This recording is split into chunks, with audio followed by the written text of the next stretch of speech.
Oh, I'm really sorry about your daddy, monkey. But don't you worry, I can be your daddy. Hey guys, MasakoX here. For this segment of What If Weekly, Haverock and I thought we should do something a little different.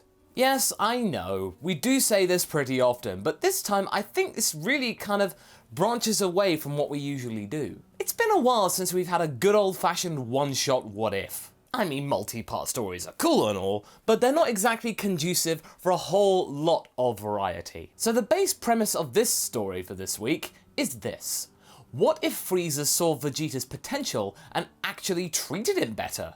And I know what you're thinking, don't worry.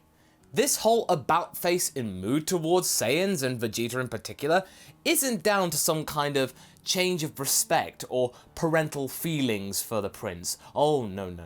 You see, after the destruction of planet Vegeta, instead of Frieza treating the remainder of the Saiyan forces with contempt and disdain and just making them do grunt work, he decided instead to see the potential in them. As a result, he keeps the remaining Saiyans much closer to him. What?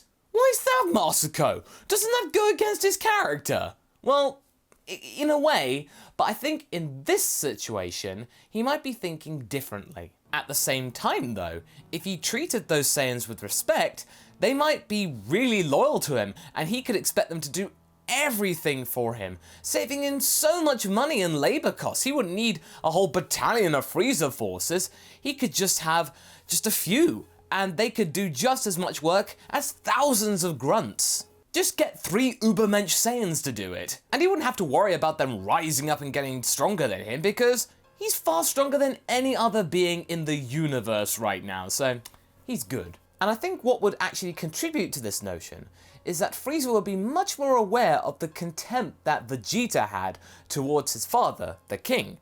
All of his cowardice and disrespect and just generally negative feelings and the way he treated his son, these are good grounds for some good old-fashioned manipulation.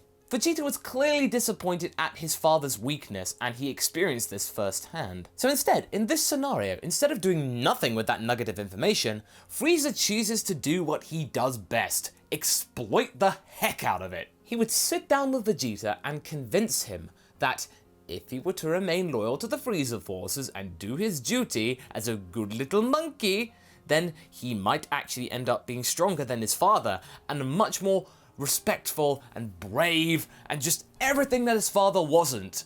And I think that would touch a chord with the young prince. He might end up being a worthy successor to his father, and thus be able to eschew all the negative emotions about him, anything that's holding him back, and that would make Vegeta in Frieza's debt and very, very gracious. Essentially, Frieza would just turn into Vegeta's manager rather than a father figure. He would allow the boy to go on insanely difficult missions for him, as well as allow him to do that silly old training thing that he heard so much about back on planet Vegeta. He didn't quite get it himself, because remember, Frieza, up until roundabout Resurrection F, had not trained a day in his life. He was just born strong. So, whatever this whole training thing is, okay, you do you. Vegeta, Nappa and Raditz would replace the Ginyu Force, because they'd be just as strong or as useful at that point. And I think without so much negativity from the Emperor towards the Saiyans, they would be much more loyal to the Emperor and be more happy to do his bidding. They are not aware that Frieza destroyed planet Vegeta. They are not aware of that fact. They thought it was meteorites, as we saw in early Z. There'd be a stronger sense of camaraderie, that they'd be less likely to mock each other just for the sake of being spiteful. I mean, that whole power scale thing about who's weaker than who, that still remains, but at least Raditz is going to have a much more fun time. These three are essentially brothers in arms. But then this leaves us with a particularly big narrative problem, at least for the Saiyans. Zarbon and Dodoria. They're still around. Those two are vying for Frieza's attention also, and having these Saiyans around is just making their task and challenge even harder. And I think Frieza would be very much aware of Zarbon Dodoria trying to fight and look more superior to the Saiyans. He wouldn't care. This is much more entertaining than just seeing a bunch of civilians running for their lives. You know, let the strongest win. They end up stronger, then whatever. They can do his job even easier. And Oh well, those silly little weaklings. As a result of all of this extra training and harder missions, I think at this point Vegeta would be as strong as Zarbon, so there'd be pretty much equal pegging for that one, and Nappa and Raditz would not be that far behind. I mean, the pecking order would still be as it was in the original, but you get the idea. Remember, this is all taking place by the time of the Dragon Ball Z Saiyan saga, or just before it starts. Yeah, if Vegeta's stronger than Zarbon, then oh boy. So speaking of that saga, it all begins with Raditz going to Vegeta requesting that they head over to Earth to try and pick up his brother, because he might be of age to be able to be worthy of their cause and challenges. Vegeta finds this interesting that another Saiyan might be alive, but of course, they are still going to go to Frieza to ask for permission because they are loyal to him and they're not going to go and do this behind his back. I mean, Nappa's a little troublesome when it comes to this, just going, "Ah, come on guys, more Saiyans? We can do this ourselves, Frieza's not gonna care." And luckily for the Saiyans, the Emperor's feeling rather generous. And besides, this new recruit would probably be far weaker than his current Saiyan Elite, so there's no threat there whatsoever. And another planet? This Earth thing might be full of valuable resources that he could exploit and make use of. More money in the bank? Oh dear, oh boy. But I think this time, instead of Raditz going, it would be different. I think all three Saiyans would go. It would make the Farmer with Shotgun's day probably the worst and last day of his life. However, I don't think he would end up dead. The Saiyans would be much more methodical than before. So instead of just killing everyone right now, just keep them alive. They could be useful as Frieza's slaves. Thanks to the Scouters, they're able to locate Goku and find out that he's had a son, Gohan. But there are no female Saiyans around here. How is this possible? Wait, a Saiyan hybrid? Is this real? They seem to be healthy. The chance to rebuild the Saiyan race is possible now, and they might be useful to Lord Frieza. So there's more of them. They could be a huge force. They could be at Frieza's side. There's so many opportunities here. So instead of killing everybody there, they just kidnap Goku and Gohan. I mean, don't worry, they're still going to fight the Z Fighters because they want to try and keep Goku and Gohan safe. I think you can imagine they're going to be pretty beat up, but not dead. Everything seems pretty standard at this point, except for the fact of Piccolo. What is a Namekian doing on Earth? Once they return to where their ships are, they try to brainwash Goku and Gohan in order to convince them to join the Frieza forces, as well as getting as much information on Earth as possible in the process. Luckily, Bulma and Krillin are able to gather the Dragon Balls relatively quickly and use them to summon Goku and Gohan back to their location. The Saiyans are pretty shocked. What? What just happened? Where'd they go? Was it some kind of magic? Well, they put 2 and 2 together and then come up with 5. The three of them then assume that it was Piccolo who did this. Some kind of Namekian magic managed to will those two back to wherever they are. Returning empty-handed, they begin their report to Lord Frieza, who's starting to get a little bit annoyed at these wild goose chases. But on the other hand, that whole thing about the Namekian, that does pique the Emperor's interest. If he's a creature who seemingly has magical powers, then he might be useful to their cause. And if their planet's still there and there are more Namekians to be had with magical powers, then even better. And besides, Frieza was going to go to Namek to take it over anyway, so why not? While they're there, they find out about the existence of the Dragon Balls. They also decide not to kill all of the Namekians because people like Nail are kinda strong. They might be good as the first assault in terms of, fodder. The three Saiyans then promise the Namekians that if they give them what they want, the magic or those Dragon Balls things, then they will spare their lives. All of this heard of the Scouters is pleasing Frieza greatly. New information, new minions, and wish-granting orbs? Ooh, this is a good day!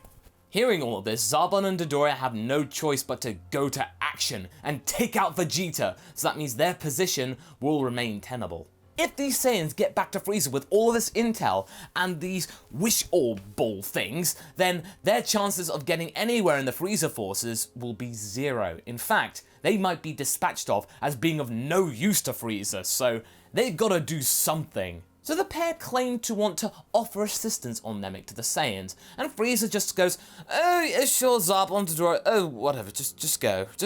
Sure enough, Zarbon and Dodoria assault and actually confront the Saiyan forces, and Unfortunately, they've greatly underestimated the powers that these three have. The Saiyan Elite Squad dispatch of Dodoria with minimal effort. Zarbon in its transformed state, however, proves to be somewhat more of a challenge, but it's not enough for Vegeta at his most barbaric and powerful, so he's gone too. So much for all of that then. But Zarbon's not done yet with messing with Vegeta's mind. With his dying breath, he talks to Vegeta and reveals the true reason why Planet Vegeta was destroyed and who was behind it. Lord Frieza's not treating you with respect. He's treating you like a bunch of toys. The Saiyans are angered and shocked by this news. Raditz thinks that Zarbon was straight up bluffing when he heard this, but Vegeta's starting to think, because remember, Vegeta is pretty smart.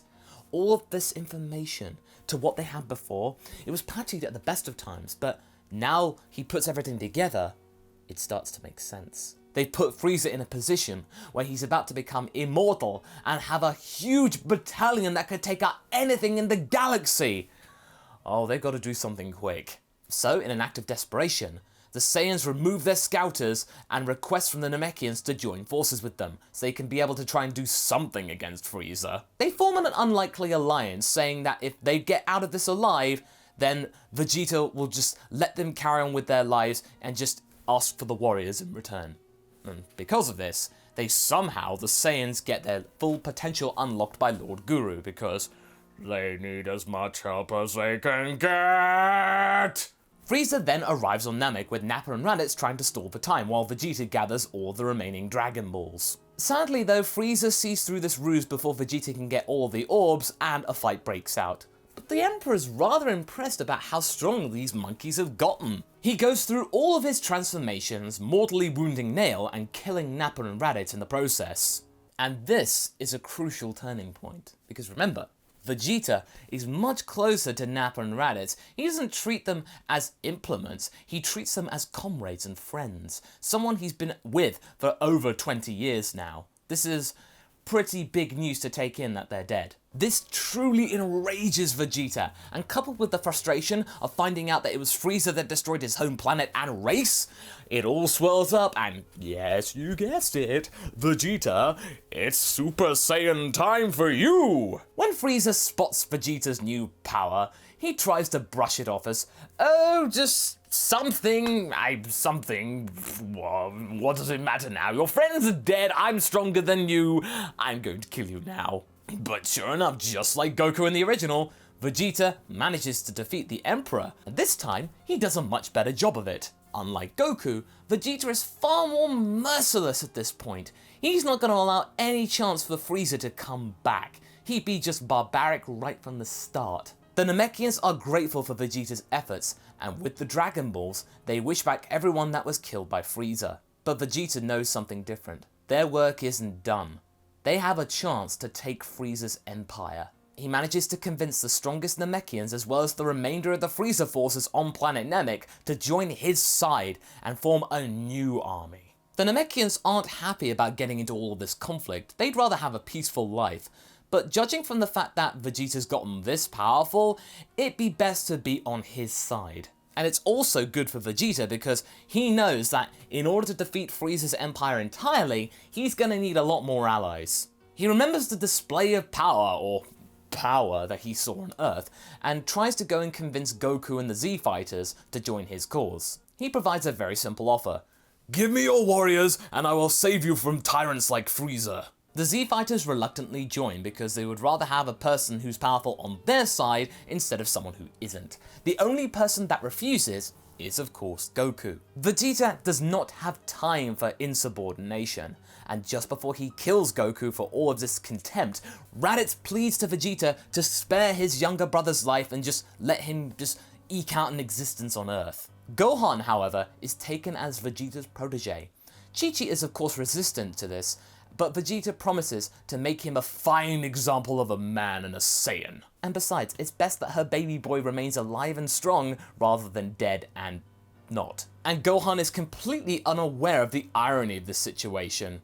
Vegeta being taken in by Frieza, Gohan being taken in by Vegeta. This newly formed Vegeta force then ambushed King Cole's headquarters, as well as destroy the remainder of any kind of strong forces or the embryonic Ginyu force, mainly thanks to the powers of Vegeta's Super Saiyan form, and Vegeta sure enough ends up as the Emperor of Universe 7. He's a pretty easygoing emperor. He doesn't want to conquer planets and whatnot.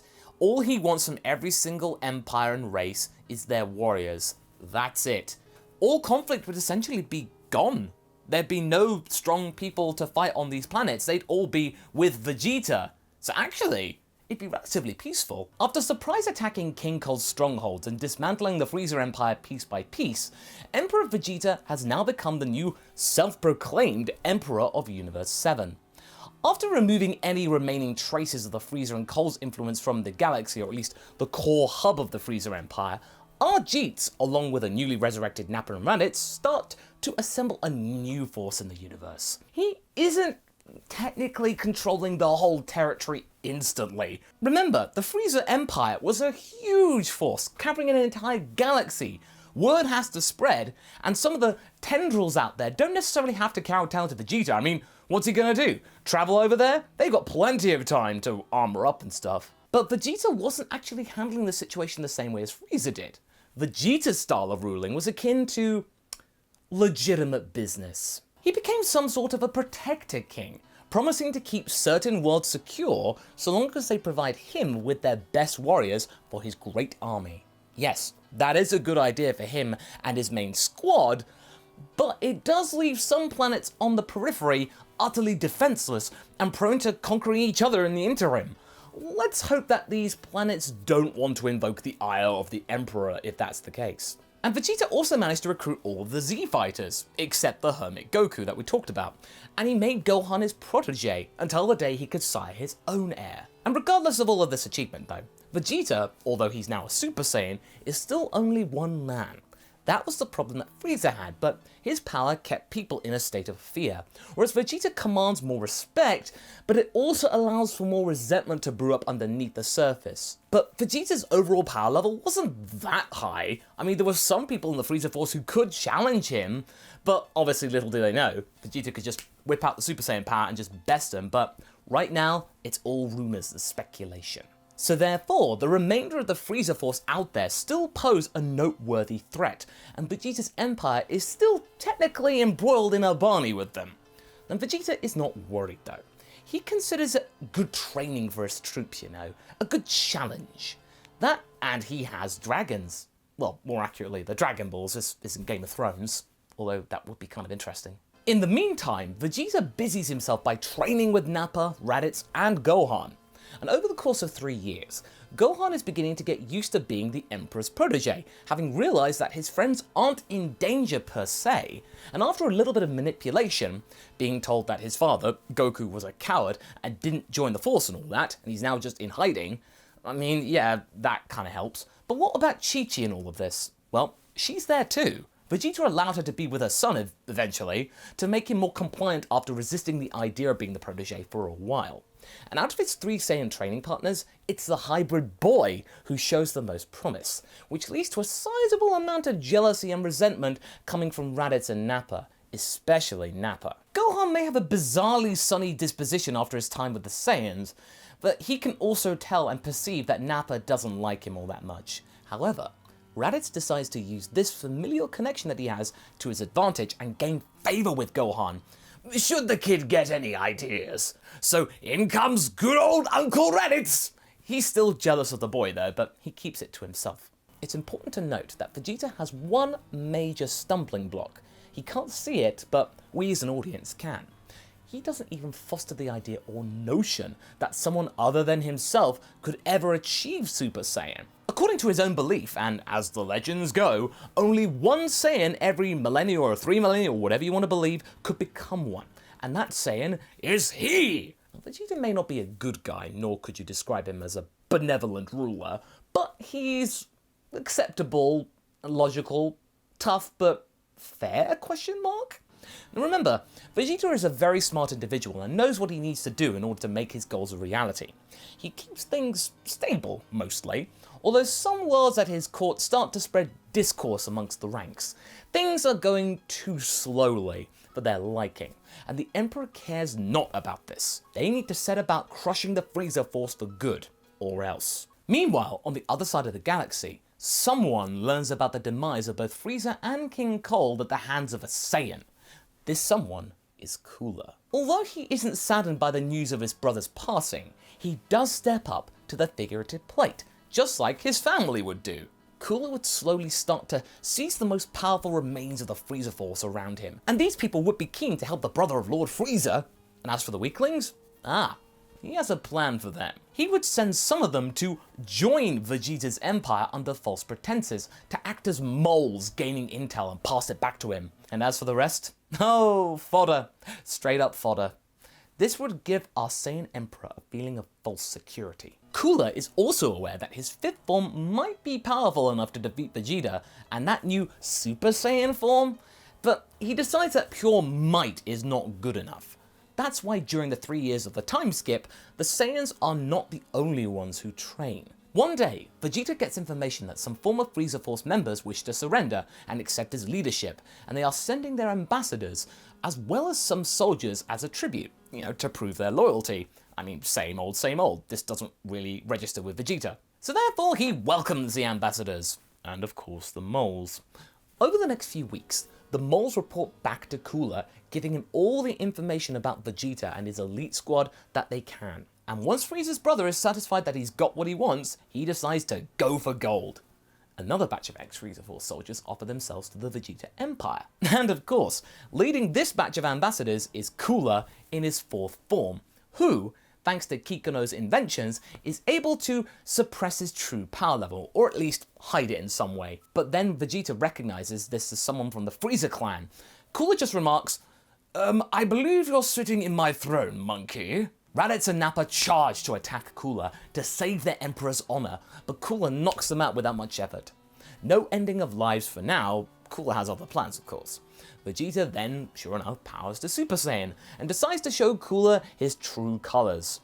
And initially, Cooler plays pretty defensively, but when Vegeta thinks that he's got him cornered, Cooler turns up the heat and turns into his fifth form and attacks the Emperor with an enormous power boost. Cooler pretty powerfully kicks Vegeta out of the throne room and attempts to end Vegeta in front of a crowd of onlookers, keen to send a message to everyone who would dare try and question this intervention.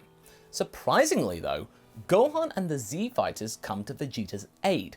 Tenshinhan is able to hold back Cooler, at least for a moment, as he did with Imperfect Cell in the original timeline, while one of the other Namekians, the stronger ones, are able to partially heal Vegeta and take him away to recover somewhat. Now Vegeta doesn't want to run away, he wants to fight despite his injuries, but seeing how easily Cooler deals with the rest of them, he has to regroup. Cooler tries to pursue him, but at the end of the day, decides that he'll drop the chase for now, after he takes out the Namekian that saved Vegeta's life. Now Vegeta has to return at some point, and him, Cooler, has some plans for his minions in the meantime. Vegeta gets to a Saiyan pod and escapes, furious at himself. He resorted to cowardly tactics just to survive. He's no better than his own father. Nonetheless, he needs to lick his wounds and get his empire back. Somehow. And for that, he would require allies. But where? There's only one person left whom he could think of right now, and that person is on Earth. Kakarot.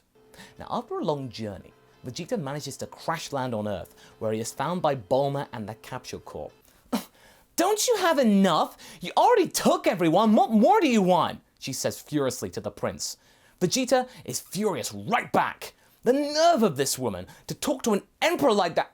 Oh, he's not one. He is weakened by the long journey and his untreated injuries, something which Bulma quickly notices. What happened? There's another one. Another Frieza.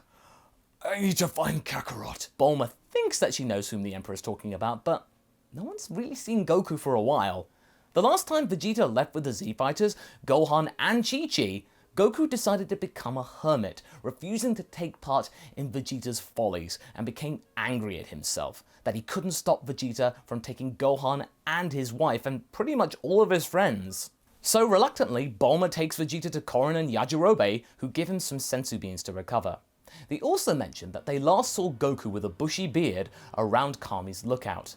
They get there, only to find Kami and Mr. Popo unamused by the ex-Emperor Vegeta's visit. He furiously tries to convince the Guardian of Earth to work with him to try and stop Cooler, but Kami remains calm, refusing to play along with the former ruler.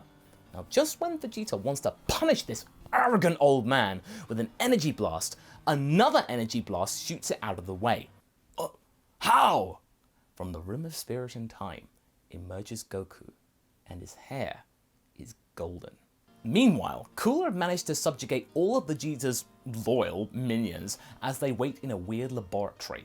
Something huge has covered the sun of the capital of Vegeta's empire. Good. It has arrived. It's none other than the Big Getty Star. His calls to it were successful. The dethroned emperor, now without his subjects and empire to fall back on, he literally had nothing to his name, other than his name, needed to find some allies and fast. Or at least people that he knew could at least pose some kind of challenge to Cooler in some way. So he had to return to Earth in order to find help. His pride didn't like it, but it was the only idea that he had. Bulma helped him get to Korin and Yajirobe, who informed him that Goku was last seen on Kami's lookout. Whilst there, a shocked Vegeta discovers that a bearded Kakarot is truly there. It wasn't some kind of tactic to rebuff the prince or be mean to him. Goku had just left the Room of Spirit and Time, you see, and he is rocking a Super Saiyan hairstyle, and that's where we begin this story's conclusion. Vegeta had seen a lot of things in his lifetime, but he never once expected to stumble upon the legendary Super Saiyan of all things, as well as he, the prince, right here in front of his very eyes. He thought he was the strongest Saiyan in the universe. This low-class warrior had acquired this phenomenal power without him even knowing it. It's a lot to take in. In his initial shock, Vegeta just doesn't know what to do. He had planned to talk to this powerful oaf, but he is just left motionless and just staring with abject fear and confusion. However, the object of his gaze isn't as befuddled. Without any more hesitation, Goku decides to go for the prince, in Vegeta's mind mistaking him for an enemy.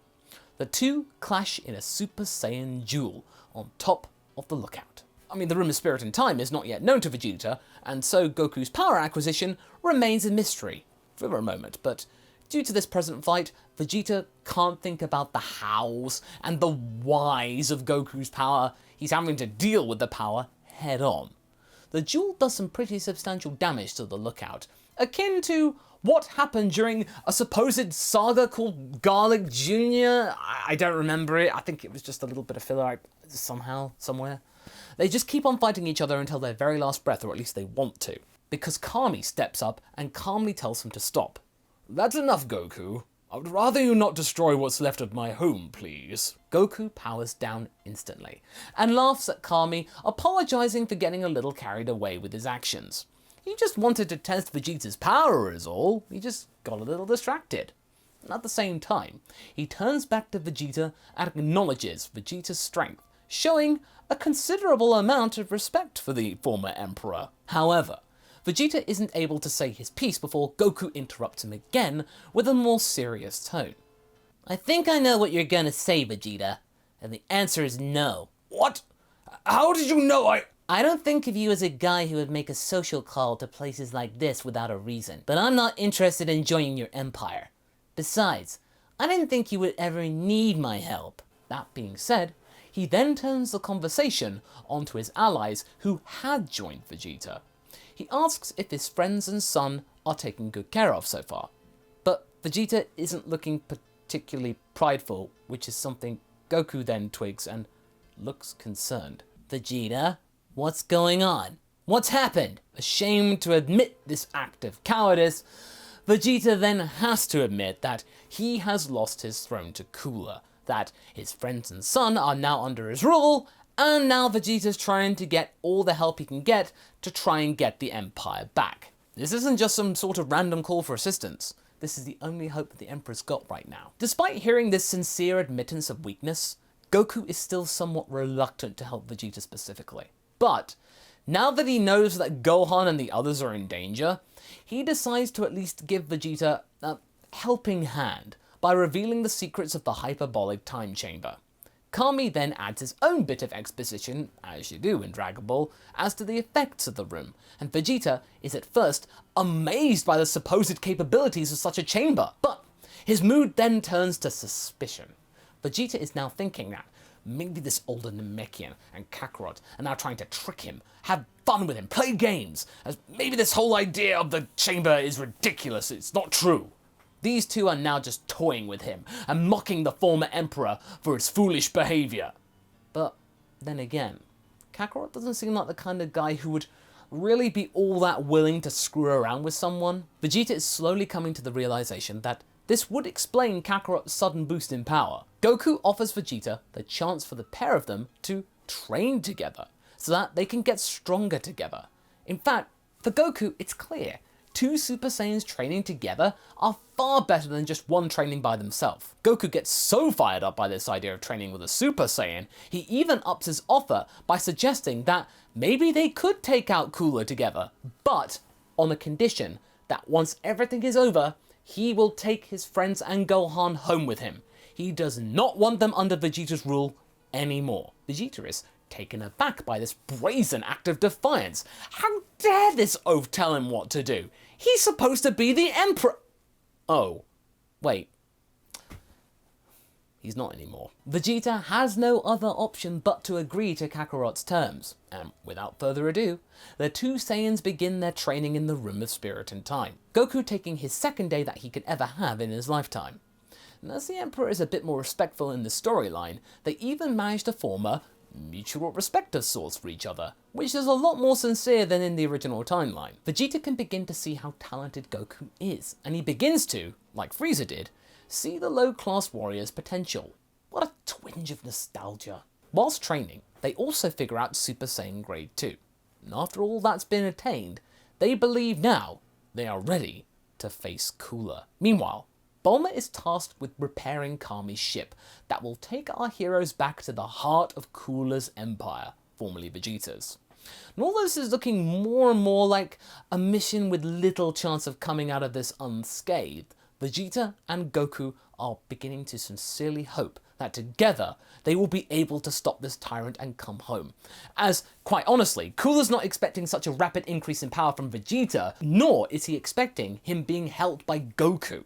Before they go into space though, Kami stops them as he has contacted other divine beings, King Kai amongst others, for any possible additional assistance that they could be given, and has learned about one mysterious technique that could really help. But we won't go into the details of this technique for now. I mean, I've got to add a little bit of suspense and intrigue here for you guys. After their last training session with Kami, the two are ready to depart. The journey takes them some time, but they are surprised to see a weird mechanical looking growth atop Vegeta 2, the former capital of Vegeta's empire. They crash land on this planet and are welcomed by some regular guards, who they're able to dispatch with relative ease, but they do know, however, that these guys are a little stronger than they should have been. Like, Vegeta doesn't remember them being this powerful. You know, he would know. It turns out that these mooks have been upgraded with cybernetics. Something is indeed not right. How can they get stronger in just a few weeks? Imagine the stronger guys. The two fight their way to the weird growth, which now seems to house Cooler's throne room. But on the way there, they are stopped by robotified versions of the Dragon Team, as well as Vegeta and Nappa, clones that is, led by Gohan. The two non-cyborg Saiyans now have to fight them off, trying not to hurt them too much, but trying to knock out these robotic versions of their friends and loved ones is proving to be nearly impossible. And so Vegeta feels that he has no choice but to try and go for a fatal shot, which then angers Goku, who blocks the beams. He attempts to make Gohan stop this madness, trying to reason with him, but the effort is fruitless, and the cyborgs manage to overwhelm the pair and take them before the eyes of their master. When we see Cooler, he's in his fifth form sitting on the throne. He says that he will enjoy ripping them apart and rebuilding them as cyborgs, as he did with their comrades. These two Saiyans should be immensely useful to the Cooler Empire. Perhaps the beginnings of a brand new armoured squadron, perhaps. Surprisingly though, or maybe because they've been hiding it, both Goku and Vegeta break apart from their bindings and manage to eat a couple of senzu beans that they'd had hidden in their gloves prior to leaving. They then transform to second grade Super Saiyans and beat Cooler to a pulp, revealing his own mechanical upgrades. This isn't done yet. The Galactic Tyrant then activates a procedure that rips their friends of most of their artificial parts. The sight isn't pretty. Said parts are then absorbed into Cooler, upgrading him into Metal Cooler! Just in his fifth form, not the fourth one like the regular Metal Cooler. This is a much cooler Metal Cooler. Metal Cooler is now much stronger, much more so than either Goku and Vegeta could have ever predicted, and they now have a serious problem. Fortunately, through King Kai, Kami has shared the secret of Metamorum fusion with them. They confuse Metal Cooler with a weird dance. They transform into Gogeta, who is now able to reach Super Saiyan 2 thanks to the joint fortitude of two second grade Super Saiyans. However, the two Saiyans have no idea what this power is. They haven't discovered it, but they don't care right now. The two warriors clash in the core of the Big Getty Star, but at the end of the day, Cooler is vanquished. However, Gogeta quickly discovers that Cooler's mind has been uploaded to the star itself, and this star is attempting to produce more bodies and try and lock them inside. Kami then contacts Gogeta telepathically and transports all their friends safely to Earth via the Dragon Balls, and with the help of Mr. Popo, is able to heal them as much as he can. In the meantime, Gogeta destroys the Big Getty Star, defuses, and manages to escape, being fried inside of it. Goku and Vegeta steal the ship and return to Earth. Their friends are still shaken, and some of them will still need a wish or two on the Dragon Balls to fully return them to normal, but they are safe. Vegeta once more offers Goku a place at his side, but again, Goku refuses, reiterating his desire to remain on Earth and protect it and his friends. Vegeta, however, offers an alternative. If they can call a truce and Vegeta promises to be more benevolent, Goku can perhaps, maybe, help train Vegeta's warriors right here on Earth. The pair of them agree. Kakarot has indeed gained respect for Vegeta, and Earth becomes an important planet in the Empire. And when Gohan returns to full health, he then decides to go with Vegeta, much to his parents' surprise. He wants to become Vegeta's advisor, as well as taking his education and fighting skills to another level. Chi-Chi is initially reluctant, but learns to respect her son's decision. Also, during his time on Earth, while he's waiting for everyone to recover, Vegeta grows closer to Bulma. So yeah, Princess Trunks happens. And without any successor to the Cold Throne, the Saiyans are now looking ahead, brightly, into the future.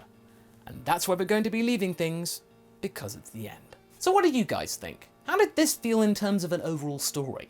Did Emperor Vegeta sound like a cool idea? Leave a comment below, and let's get this discussion going.